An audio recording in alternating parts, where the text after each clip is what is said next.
So as I'm walking up to the house for viewing, I'm going to gauge in my head what is the condition of the windows, roof, and the siding.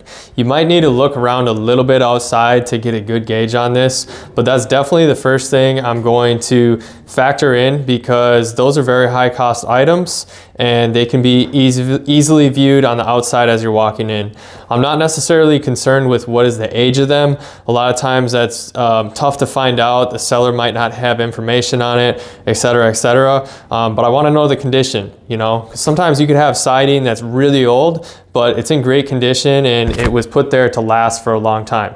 So that's the first thing. Second thing I'm going to gauge as I'm walking through the home is were there updates done? Is most of the finishes original? And if there were updates done, what is the quality of work and what is the quality of the materials? If it's bad quality work, that's going to show me that there might be a lot of other things that are missing the eye, that you can't visually see, that the person who did the work cut corners on.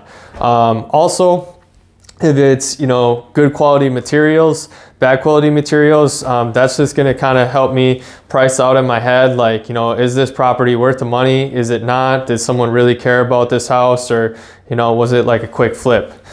The last thing I'm going to look for when I'm going through the house is basement.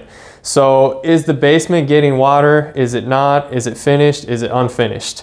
If you're getting water in the basement, I'm going to try and determine, is it a lot of water coming in or is it a little bit? And the reason for that is, if you're getting a lot of water coming in, or if the property, for instance, is getting a lot of water coming in, that means there's a lot of pressure pressing up against that foundation wall, and it may lead to foundation issues down the road. If it's a little bit of water maybe trickling in when there's a heavy rainfall or when the snow melts, that's not as concerning to me unless the basement is finished.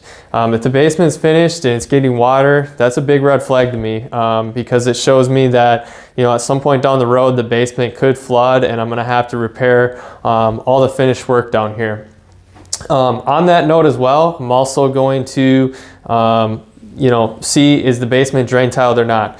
Because if you have a finished basement and it is not drain tiled, there is a chance you could get water down the road, and that's definitely something I want to be cognizant of.